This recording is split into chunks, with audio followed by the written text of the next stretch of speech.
Shalom shalom, amahoro y'Imana aruta y'umuntu yamenya, niyo nkomeza iteka kujya nifuriza kwaganza imitima yanyu n'ibyo mwibwira muri Kristo Yesu. Ni mwene so Senga basuhuza, nongeye kandi kubaha ikaze mu nyigisho yacu twatangiye nubwo twari twarashyizemo akaruhuko kubera imirimo myinshi yo gukorera Imana twarimo. Turagarutse rero ngo dukomeze inyigisho yacu twari twatangiye ivuga ku gusenga.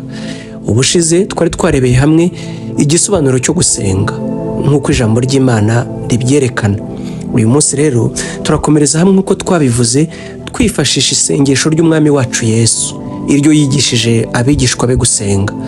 Baramusanze arangije gusenga nk'uko mu butumwa bwiza bwa Luka ibice 11 havuga, baramubwira ngo mwigisha twigishe gusenga, ndetse nka kumwe abigishwa ba Yohana nawe ajya bibakorera akabigisha gusenga, natwe twigishe gusenga. Muri Matayo Yesu Kristo yigisha abigishwa be gusenga. Iyi nkuru Matayo yarayanditse ndetse na Luka. Mu bice 6 umurongo wa 5 mu butumwa bwiza bwa Matayo twasoma inkuru aho umwami Yesu nyine yigishije abigishwa be gusenga. Mu kanya turagaruka turebera hamwe mu by'ukuri igisobanuro cyo gusenga nk'uko twabyigishijwe n'umwami wacu Yesu. Turebe ngo ese umuntu akwiye gusenga ate? Akenshi dukunze kugwa mu mutego wo kutamenya gusenga kubera ko Bibiliya yuzuye amasengesho. Zaburi n'amasengesho ya Dawidi ari mu bwoko bwinshi bwo gusenga, aho rimwe abashimira Uwiteka, ubundi akiganyira, ubundi akagisha Imana impaka, ubundi akiheba. Yewe hari n'amasengesho yitwa shigayoni mu Kinyarwanda. Shigayoni biravuze ngo ni indirimbo y'umubabaro cyangwa y'amaganya. Ese twebwe dukwiye gusenga dute nk'uko ijambo ry'Imana ribivuga? Nta kundi rero twabivuga tutarebeye hamwe uko umwami wacu Yesu yigishije abigishwa be gusenga. Ni nyuma y'aka karuhuko tugaruke mu nyigisho yacu.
Ubutumwa bwiza bwa Matayo ibice 6 umurongo wa 5 haragira hati: nimusenga ntimukamere nk'indyarya, kuko bakunda gusenga bahagaze mu masinagogi no mu nzira ngo abantu babarebe. Ndababwira ukuri yuko bamaze kugororerwa ingororano zabo. Wehoho nusenga ujye winjira mu nzu yawe, ubanze ukinga urugi, uhere kusenge so mwihereranye, nuko sureba ibyiherereye azakugororera. Umurongo wa 7. Namwe nimusenga ntimukavuga amagambo menshi muyasubiramo hato na hato nk'uko abapagani bagira, bibwira ko kuvuga amagambo menshi ari byo bituma bumvirwa. Nuko nimusenga ntimugase nabo, kuko so azi ibyo mukennye mutarabe musaba. Nuko musenge mutya muti: Data wa twese uri mu ijuru, izina ryawe ryubahwe, ubwami bwawe buze, ibyo ushaka bibeho mu isi nk'uko biba mu ijuru. Uduhe none ibyo kurya byacu by'uyu munsi, uduharire imyenda yacu nk'uko natwe twahariye abarimo imyenda yacu. Ntuduhane mu bitwoshya, ahubwo dukize umubi, kuko ubwami, ubushobozi n'icyubahiro ari ibyawe none n'iteka ryose. Amen. Muri inyigisho yacu twatangiye aho tugiye kuganira ku gusenga, tuzarebera hamwe ibice byose umwami Yesu yigishije abigishwa be gusenga bigize iri sengesho. Yesu Kristo baramusanze bamubwira ati twigishe gusenga. Atangira avuga ati ntimugase n'indyarya. ni ukuvuga ko indyarya zigira uko zisenga. Yerekanye ko icya mbere kiranga indyarya, ibyo zikora bigaragara inyuma biba bitandukanye n'ibiri mu mutima. Indyarya zo iyo zisenga ziba zikeneye ko abantu babashima ngo bamenye ko basenze, ngo ariko twebwe nidusenga ntibigase nabyo, ahubwo tujye twibuka ko uwo tubwira ataboneshwa amaso, kandi niba ataboneshwa amaso abasha no kureba ibitagaragara, wareba umutima. Niyo mpamvu Yesu yavuze ngo nimujya gusenga mujye mwiherera. Ese ibi bivuze ko gusengera haboneka ari icyaha? Oya, icyo Yesu yigishaga abantu ni uko utaba indyarya, kuko tubona nawe ubwe yaragiye asengera mu ruhame rw'abantu benshi. Nabaha urugero, ubwo yasengeraga ibyo kurya kugira ngo abigaburire abantu 5,000, Yesu Kristo yarasenze. Nanone kandi ubwo yararangije gusengera isengesho nk'uko tubivuga mu butumwa bwiza bwa Luka, nabwo abigishwa be baramurebaga. Kristo Yesu yasengeye imbere y'imva ya Lazaro. Ntabwo bivuze ko gusengera mu bantu benshi mu rusengero ari icyaha, ariko icyo Imana itubuza ni ukubikorera kugira ngo abantu bamenye ko turi abasenzi kandi tuzi gusenga neza, kuko amasengesho ntiyerekeye abantu, ni igikorwa gusa cyerekeye Imana. Indi mirimo yose wayikorera abantu. Ndashaka kuvuga ko waririmba abantu bagafashwa, wabwiriza ukabubwiriza abantu nyine, yewe n'indi mirimo, ariko gusenga ko ni igikorwa cyerekeye Imana. Nk'uko twabivuze, gusenga birenze gusaba, nubwo gusaba ari igice kigize gusenga. Gusenga ni ukuramya, ariko birenze kuramya, bigamije gusabana n'uwo usenga. Gusenga ni igikorwa kigenewe Imana gusa, naho iyo usenze ikitari Imana byitwa ikigirwamana, ni ikizira umutima w'Imana wanga. Yesu rero ijambo yakoresheje aho ubwaho ku Bayuda cyangwa se abo yabwiraga ubwabyo ntibyumvikanaga. Kubera iki? Yaratinyutse aravuga ngo nimusenga, nimujya gusenga mwiherere, kuko so ureba ibyiherereye. Nagira mbanze mbabwire ko ibi ngibi ubwabyo Yesu Kristo yaravuze mu mitekerereze no kwizera kwa Kiyahudi. Umwami Yesu yaravuze ibintu bitemerwa. Kubera iki? Ntabwo Abayahudi batinyukaga kwita Imana ko ari se, ahubwo bayitaga ayandi mazina kandi meza kandi rwose y'Imana. Urugero, bavuga ko Imana ari Yehova, bisobanuye ngo utuma ibintu byose bibaho. Ubundi bayitaga Yahwe cyangwa se n'andi mazina menshi.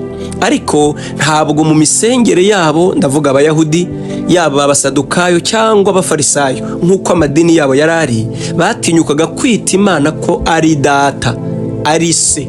Ibyo ntibyabagaho. Nanone harabajya baheza inguni bakavuga ko Abayahudi batajyaga bita Imana se.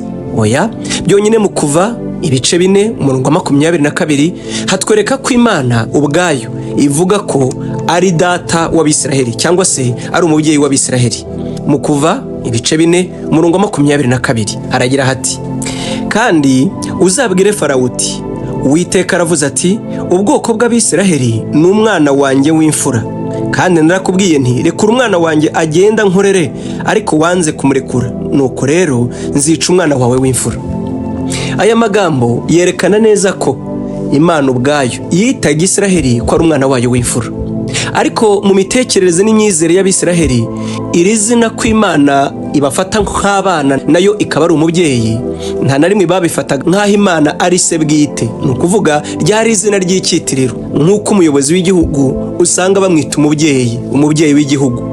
Ibi rero ni nako babifataga. Umwami w'Abisiraheli cyangwa se umwami w'ibindi bihugu akenshi bamufata nk'aho ari we mubyeyi wa mbere w'igihugu. N'Imana rero niko bayifataga, bayibonaga nk'umubyeyi, ariko umubyeyi w'igihugu by'icyitiriro uyoboye ni Imana yacu, ariko ntibayibonaga nk'aho ari Imana se bwite. Yesu rero akoresha aya magambo ayabwira abigishwa be ngo mwebweho nimusenga so. Mu Giheburayo yakoresheje Imana bwite. Urugero, atari ukuvuga un père, un parent cyangwa se umubyeyi, ahubwo ni nko gukoresha ijambo daddy cyangwa se papa, umubyeyi wawe bwite wakukuye mu nda. Nicyo yabwiraga abigishwa be. Arababwira ngo nimujya gusenga mwebwe iso, atari wa wundi w'icyitiriro, kuko n'ubundi ntibakoreshaga ijambo data bajya gusenga, bakoreshaga yandi. Ariko Yesu we atangiye kubigisha gusenga, ikintu cya mbere yifuzaga ko bamenya ni ukumenya isano bafitanye n'uwo basenga.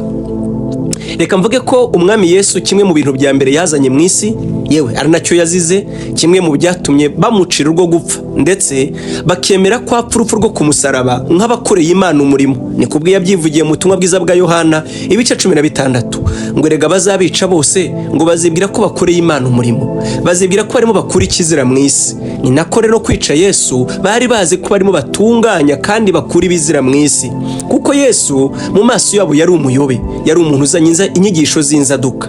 Izo nyigisho z'inzaduka rero ni ugutinyuka kuvuga ko Imana yahindutse umubyeyi, papa w'abantu bwite.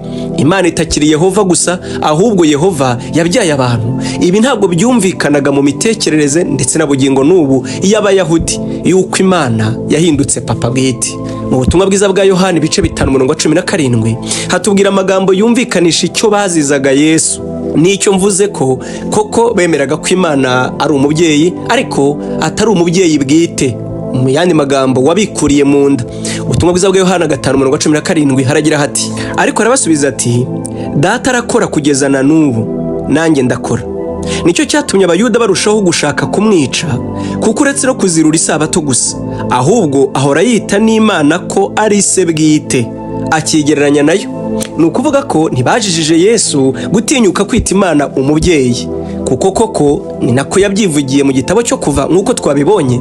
Ariko icyo batemeraga ni ugutinyuka kwigira umwana w'Imana nk'aho ariyo yamubyaye nyabyo. Icyo nicyo bamuzizaga, kandi Yesu nawe nicyo cyari cyamuvanye mu ijuru, guhindura systeme cyangwa imigirire y'imisengere yari iriho mbere y'uko aza mu isi. Ni ukugira ngo abamwizera bose bakemera izina rye, abahindure kuba abana b'Imana. Abo rero ntibabyarwa nk'uko iby'umubiri bigenda, ngo ahubwo babyawe n'Imana ubwayo. Kristo Yesu icyatumye apfa ku musaraba akemera gutanga ubuzima bwe, ni ukugira ngo twebwe aduhindure kuba abana b'Imana, kandi abana b'Imana bwite, abo yabyaye ibabyariye mu bise nk'uko umugore abyara anyuze mu mibabaro utangaje. Ni nako n'Imana natwe yatubyaye binyuze mu mibabaro itagira akagero y'urupfu rw'umwana wayo ari rwo Yesu Kristo. Ubuzima bwe bwahindutse nk'imbuto iterwa ngo twebwe dushibuke cyangwa twere turi abana bayo. Nk'uko Pasika y'Abisiraheli yizihizwaga, ubwo Imana yategekaga Mose iramubwira ngo Pasika muzayirye ngo muhagaze kandi mukenyeye, ngo muyirye vuba vuba, ngo izo nyama muzazirisha imboga zisharira. Bese ibi byasobanuraga iki? Byasobanuraga imibabaro ya Kristo Yesu izaba iherekeje urupfu rwe. Nicyo cyatumye Imana ivuga ngo muzajye murya n'imboga zisharira. Yesu Kristo niwe wakiriye gusharirirwa kose n'umururazi wose, arawikorera, arawugotomera, kugira ngo twebwe tubone gukiranuka kw'Imana kandi tubone uko duhinduka abana bayo. Dore kubwe yivuze ko ari imfura muri bene se benshi. Nitujya tujyangura gusenga rero, dore ikintu cya mbere Yesu yatwigishije ni ukubanza kumenya uwo dusenga uwo ari we. Gusenga kugira umumaro kugakora ku mutima w'Imana, kuva aho umwana w'Imana aziye mu isi. Icyo tuvuze isezerano rishya rimaze gutangira. Kristo Yesu yigishije ko nk'uko Imana yabanaga n'Abisiraheli bakayitambira ibitambo, bakayiramya, bakayishima, bakayisenga, ibyo byose byabaga bishingiye ku isezerano yagiranye nabo ubwo yahamagaraga Mose, hanyuma bakagirana isezerano nayo. Nanone ni nako Imana ikeneye ko abayisenga bagomba kuyisenga bishingiye mu isezerano rishya. Iryo sezerano rishya rero ni uko yaduhinduye kuba abana bayo. Imana ni Yehova koko, nibyo niyo ituma ibintu byose bibaho, nta kiyiruta, niyo kubahwa, niyo icyubahiro kitagereranywa. Ariko iyo Mana imeze ityo, nagira ngo umenyeshe ko isano mufitanye si uko yakuremye gusa, si uko uri ikibumbano cyayo, ahubwo ni uko uri umwana wayo. Wowe wizeye Kristo Yesu, dore uko Imana ishaka kuyegera ni uko ubanza ukamenya ko yakubyaye bwa kabiri.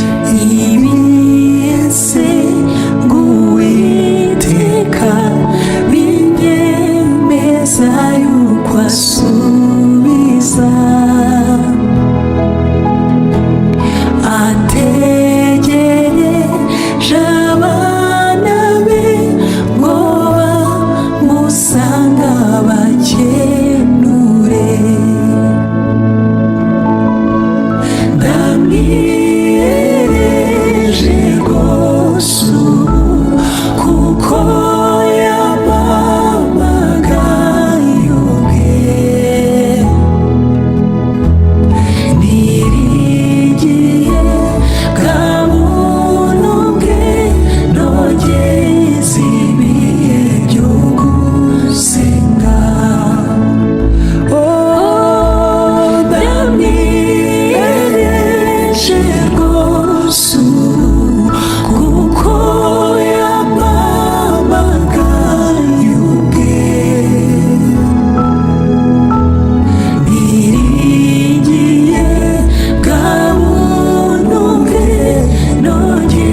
z'ibihe byo gusenga. Icya kabiri, abameze batyo, abayegera batyo binezeza umutima wayo, kuko bihesha agaciro urukundo rwayo rutagira akagero rwatumye itanga umwana wayo w'ikinege kugira ngo umwizera atarimbuka. Abayegera bose bakwiye kwemera ko Imana ari data. Kristo Yesu yaravuze, ni mu rwandiko rwandikiwe Abaheburayo ibice 2 uhereye ku murongo wa 11 cyane cyane ku murongo wa 14, aha Yesu avuga ngo nzaratira Imana abavandimwe banjye. Yesu ubwe niryo zina yiyita, avuga ko ari imfura muri bene se benshi, nubwo tubizi ko ari mu muryango wa Yuda, akaba igishitsi cya Dawidi, inyenyeri yo mu ruturuturu, izuba ryo gukiranuka rifite gukiza amababa yaryo. Amazina ye ni menshi kandi yose ni meza, ariko ubwe iyo tureba turi abavandimwe be, we ni imfura muri bene se benshi, yaduhinduye kuba abana. Isengesho ry'umwami wacu Yesu ntabwo yigishaga ngo abereke ngo dore nimujye musubiramo aya masengesho, oya, kuko biza kuba ibyo ntabwo aba yarababwiye ngo ntimukamere nk'abapagani. Kuvuga ngo ntimukamere nk'abapagani, kenshi mu mitwe yacu tuzi ko abapagani babivuza abantu badakijijwe, ariko mbibutse ko ijambo umupagani bivuze ngo umunyamahanga. Cyo Yesu yavugaga rero, ntimugasenge nk'abanyamahanga batari bafite uburenganzira ku Mana y'Abisiraheli, kuko abo Abisiraheli bitaga abapagani ni abari hirya y'isezerano Imana yagiranye nabo irihaye Mose. Na Yesu rero aravuga ngo nimusenga ntimukamere nk'abanyamahanga badafite uburenganzira ku Mana. Ese Imana yaje kuba iyacu gute? Twaretse kuba abanyamahanga dute? Nuko yatwigije hafi kubw'amaraso y'umwana wayo, yatugize abayo bwite. Twebwe tuvuga ko Imana ari iyacu, mwibuke ntabwo isezerano ryatugize abayo ari nk'irya Mose. Isezerano ryatugize abayo ni isezerano riduhesha uburenganzira bwo kuba abana. Niyo mpamvu yavuze rero ngo nimusenga ntimukamere nk'abapagani cyangwa se abanyamahanga, mwibuke ko muri abo mu rugo, muri abo mu nzu y'Imana, mwebwe muri ubwoko bw'Imana. Nimusenga rero mujye mwibuka uwo musenga uwo ari we, si Imana y'Abisiraheli, ahubwo ni Imana yabaye Imana yanyu ku bwa Kristo Yesu. Niyo mpamvu yatangiye agira ati mujye mubwira muti data wa twese. Nshuti yanjye, nujya ujya gusenga, dore aho bihera gusenga gukora ku mutima w'Imana, ni ukubanza kwibuka isano y'uko usenga ntabwo ari kure, ntabwo ari iyo gihera, yarakwegereye birenze uko ubitekereza. Ni papa, ni umubyeyi, kandi umubyeyi uteye ute? Icyo Yesu yigishaga, ndagira ngo umenyeshe ko iyo uvuze ngo Imana ni data, ugomba kumenya uwo mubyeyi uko ateye. Ni umubyeyi w'imbabazi z'akabararugero, yuzuye impuhwe, yagutangiye umwana wayo w'ikinege kugira ngo akubyare, nk'uko umubyeyi w'umugore ndetse n'umugabo bagira icyo bita instinct parental, ni ukuvuga ibishika cyangwa se ibyo yiyumvamo birenze ibyo watekereza. Niko n'Imana data imbere yayo tumeze ubwo twizeraga Yesu tukavuka ubwa kabiri. Ni data wa twese. Icya kabiri, ugomba kwita kuri iryo jambo data wa twese, ntabwo ari uwawe wenyine gusa. Iyo umukristo amaze kumenya ko Imana ari umubyeyi wacu twese, bituma yegera adafite amagambo yo kuregana cyangwa se umutima utikunda. Imana yatubyaye twese ubwa kabiri, ndavuga bayizeye. Iyo tubimenye, amakimbirane ashira mu mitima yacu. Nagira mbamenyeshe ko tuzabireba dusoza iri sengesho. Iki nicyo cyonyine Kristo Yesu yafashe umwanya arasobanura mu isengesho ryose yigisha abigishwa be. Yafashe umwanya asa n'usobanura ijambo imbabazi cyangwa se kuri ijambo twese. Tuzabireba, kuko ingorane ihari igituma gusenga kwacu kugira inkomyi ni ukutibuka ko Imana ari data wa twese. Ntabwo yakubyaye wenyine, nuyegera ntukagire ujyana nk'ikirego cyangwa se nk'imbogamizi imbere y'Imana. Niba musangiye kwizera, burya ni data wa twese. Nubwo ngo yakugoye, nubwo yagukomerekeje, nubwo rwose ibyo yakoze bidakundwa n'Imana ari ibyo kwangwa n'Imana ubwayo bitayinejeje, ariko ntifite uko umugira kuko nayo yaramubyaye niba yizera. Niyo mpamvu amakimbirane n'ingorane bikwiye kuva hagati yawe n'Imana ngo bye kuba urusika bituma utegera umuremyi wawe. wowe unteze amatwi ndagira nkubwire ngo gusenga icya mbere umwami Yesu yatwigishije ni ukubanza gushinga agati ndetse no gushinga imizi mu kumenya uwo usenga uwo ari we, nuko data ari data wa twese. Ubwo Yesu yaganiraga n'umugore w'umusamariya bahuriye ku iriba, ni inkuru dusoma mu butumwa bwiza bwa Yohana ibice 4, bagize impaka zishingiye ku nzangano zari zisanzwe hagati y'abasamariya ndetse n'abayuda, ariko umwami Yesu amugezaho yizera ubutumwa bwiza no kwizera systeme cyangwa se imisengere mishya Imana yari igiye kuzana nyuma y'urupfu no kuzuka bya Yesu.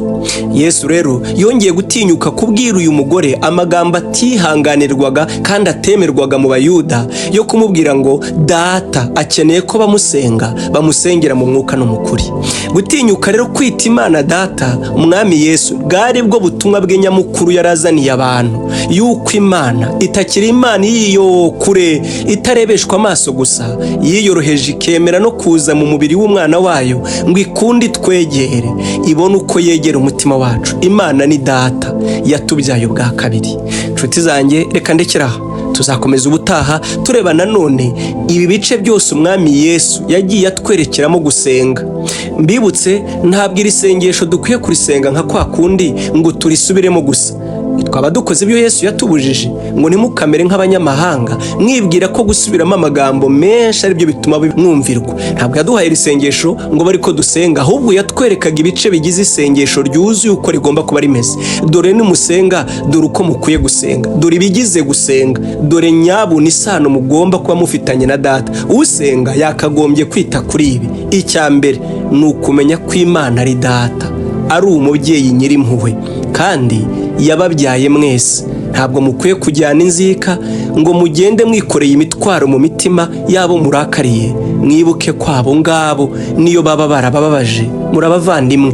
Ikunda bose, ikunda abo yabyaye, cyane cyane abizeye umwana wayo. Imana ibaha umugisha, naho ubutaha dukomeza tureba isengesho twigishijwe n'umwami wacu Yesu. Reka dusenge.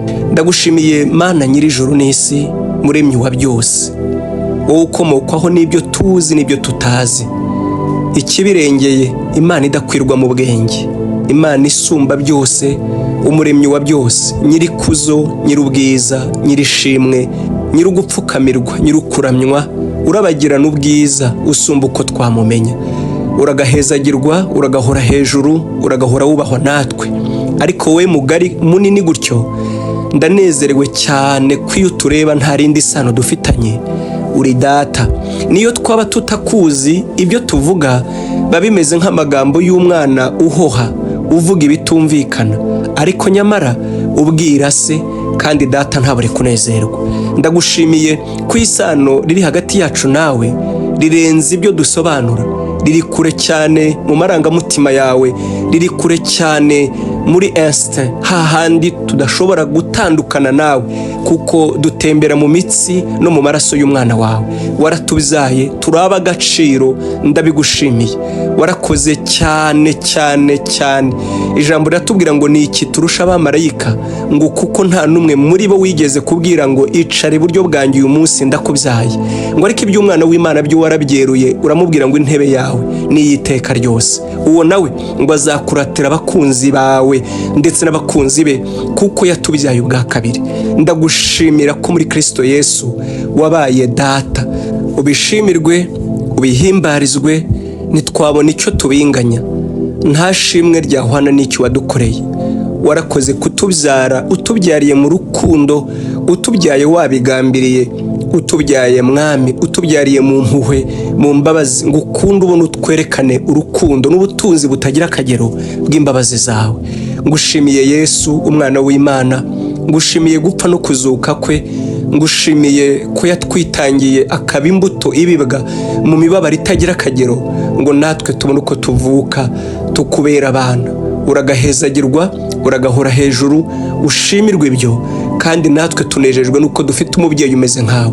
Cyo tugusaba ni kimwe, ubiduhishurire, urusheho kubitumenyesha, bitubemo kuruta uko twabimenya, tubigenderemo, tugendere muri urwo rukundo, tugendere muri iryo sano, dushize ubwoba, tutabebera, tutagenda n'isoni, ahubwo dukomejwe n'urukundo wadukunze. Kandi utwigishe gusenga imyuka yacu, imitima yacu isabane nawe by'ukuri, ushyirwe hejuru, wubahwe, uhimbazwe natwe, ariko amahoro, umugisha no kurushaho gusabana nawe nabyo bibi byacu, mu izina rya Yesu dusenze, amen.